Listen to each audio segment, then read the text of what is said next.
Hi hello ನಮಸ್ಕಾರ friends, welcome back to Meghana's cooking channel. ಇವತ್ತು 5 ನಿಮಿಷದಲ್ಲಿ ಸ್ವೀಟ್ ರೆಸಿಪಿನ ಹೇಗೆ ಮಾಡೋದು ಅಂತ ತೋರಿಸ್ಕೊಡ್ತೀನಿ. ಹಾಲಿನ ಪುಡಿ ಯೂಸ್ ಮಾಡಿಕೊಂಡು ಬರ್ಫಿನ ಹೇಗೆ ಮಾಡೋದು ಅಂತ ನೋಡ್ಕೊಂಬರೋಣ.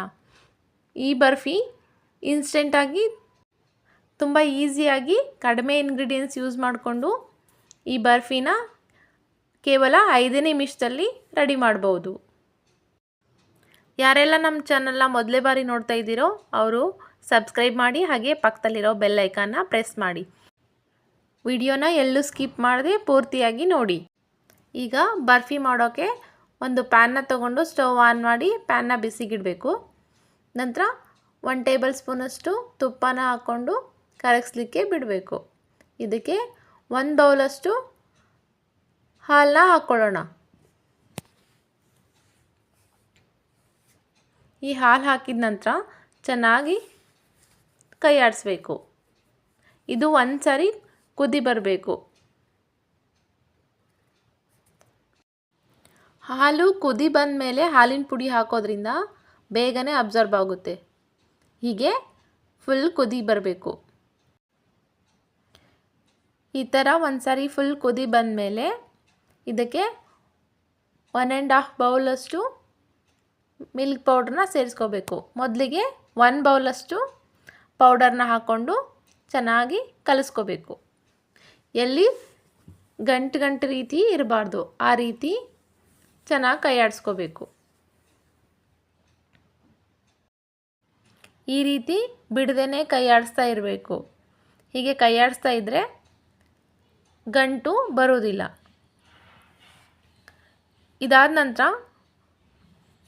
ಮತ್ತು 1/2 ಬೌಲಷ್ಟು ಹಾಲಿನ ಪುಡಿನ ಇದಕ್ಕೆ ಮಿಕ್ಸ್ ಮಾಡ್ಕೊಳ್ಳೋಣ. ಇವಾಗಲೂ ಅಷ್ಟೇ ಚೆನ್ನಾಗಿ ಕೈ ಆಡಿಸ್ಕೋಬೇಕು.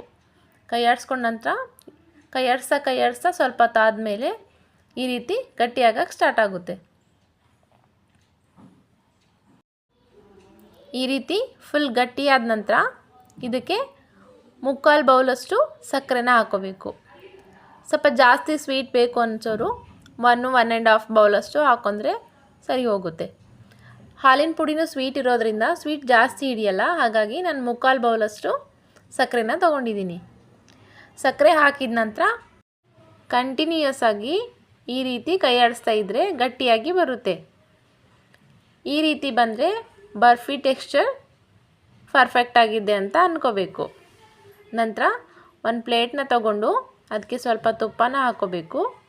ಹಾಕ್ಕೊಂಡು ಈ ರೀತಿ ಸ್ಪ್ರೆಡ್ ಮಾಡಿ ಅದಕ್ಕೆ ಮಿಕ್ಸ್ ಮಾಡಿರೋ ಬರ್ಫಿ ಟೆಕ್ಸ್ಚರ್ನ ಹಾಕಿ ಮತ್ತೆ ಸ್ಪ್ರೆಡ್ ಮಾಡ್ಕೋಬೇಕು. ಇದನ್ನು 1 ಅವರ್ ತಣ್ಣಗಾಗಲಿಕ್ಕೆ ಬಿಡಬೇಕು. ಇನ್ಸ್ಟೆಂಟಾಗಿ ಏನಾದರೂ ಸ್ವೀಟ್ ಮಾಡಬೇಕು ಅಂತ ಥಾಟ್ ಬಂದರೆ ಮನೆಯಲ್ಲಿ ಹಾಲಿನ ಪುಡಿ ಇದ್ದರೆ ಈ ರೀತಿಯಾಗಿ 5 ನಿಮಿಷದಲ್ಲಿ ಬರ್ಫಿನ ರೆಡಿ ಮಾಡ್ಕೋಬೋದು.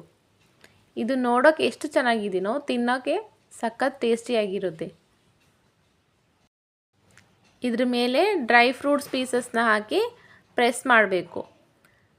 ಇದು 1 ಅವರ್ ಆದಮೇಲೆ ತಣ್ಣಗಾಗಿರುತ್ತೆ. ನಂತರ ಈ ಥರ ನಿಮ್ಗೆ ಯಾವ ಶೇಪ್ ಬೇಕೋ ಆ ಶೇಪಲ್ಲಿ, ಯಾವ ಸೈಜ್ ಬೇಕೋ ಆ ಸೈಜಲ್ಲಿ ಕಟ್ ಮಾಡ್ಕೋಬೇಕು. ಇವಾಗ ಈ ಹಾಲಿನ ಪುಡಿ ಬರ್ಫಿ ರೆಡಿಯಾಗಿದೆ. ಈ ರೀತಿ ಕಡಿಮೆ ಸಮಯದಲ್ಲಿ ಕಡಿಮೆ ಇಂಗ್ರೀಡಿಯೆಂಟ್ಸ್ ಉಪಯೋಗಿಸ್ಕೊಂಡು ತುಂಬ ಟೇಸ್ಟಿಯಾಗಿರೋ ರೆಸಿಪಿನ ಮಾಡಬೇಕು ಅಂತ ನಿಮಗೆ ಅನಿಸಿದರೆ ಕಮೆಂಟ್ ಮಾಡಿ ತಿಳಿಸಿ. ಹಾಗೆ ಈ ರೆಸಿಪಿನೂ ಕೂಡ ಒಂದು ಸಾರಿ ಟ್ರೈ ಮಾಡಿ ನೋಡಿ. ಇಷ್ಟವಾದರೆ ಲೈಕ್ ಮಾಡಿ, ಶೇರ್ ಮಾಡಿ, ಹಾಗೆ ಸಬ್ಸ್ಕ್ರೈಬ್ ಮಾಡಿ. ಪಕ್ಕದಲ್ಲಿರೋ ಬೆಲ್ ಐಕಾನ್ನ ಪ್ರೆಸ್ ಮಾಡಿ. ಇನ್ನಷ್ಟು ಈಸಿ ಹಾಗೂ ಇನ್ಸ್ಟೆಂಟ್ ರೆಸಿಪಿಗಳೊಂದಿಗೆ ಮತ್ತೆ ಸಿಗ್ತೀನಿ. ಸದಾ ಹೀಗೆ ನಮ್ಮ ಚಾನಲ್ಗೆ ಸಪೋರ್ಟ್ ಮಾಡ್ತಾ ಇರಿ. Thanks for watching. ಧನ್ಯವಾದಗಳು.